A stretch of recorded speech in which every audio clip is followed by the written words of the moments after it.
पुढच्या बातम्यांकडे वळूयात। नालायकांबरोबर युती करणार नाही असं शिंदेंना सांगितलेलं आहे असं म्हटलंय महेंद्र दळवींनी। शिंदेंचे आमदार महेंद्र दळवींचा सुनील तटकरेंवर जोरदार निशाणा आहे। कोणती गोष्ट आली तर आम्ही केली असं सांगतात, लाज वाटली पाहिजे। दिवाळीमध्ये असा फटाका वाजवा की तटकरे घरातून बाहेर पडायला पाहिजेत असं दळवींनी म्हटलंय।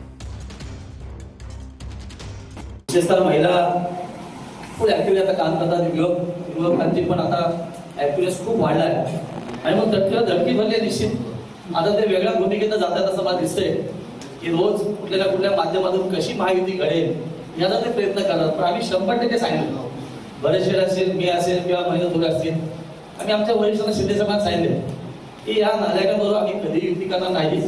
आम्ही रेग्युलर जाऊ आणि बीजेपी त्याला बरोबर घेऊन ना त्यांना सोडून ही ताकद आम्ही निर्माण केली आहे। आपण बघितलं ते पत्रकार बंधूंना सांगतो, कुठली गोष्ट आली की आम्ही केलं असं सांगतात ते, तर लाज वाटली पाहिजे सगळ्यांना। अनेक योजना आम्ही आणल्या त्या कागदावर आमच्या नावाने आहे, म्हणजे सेल घ्या ते काम करतात। आज आमच्याकडे तुम्ही मंत्री असाल ते आमच्या कार्यकर्त्यांना द्यायला लागतं, ते द्यायला पाहिजे।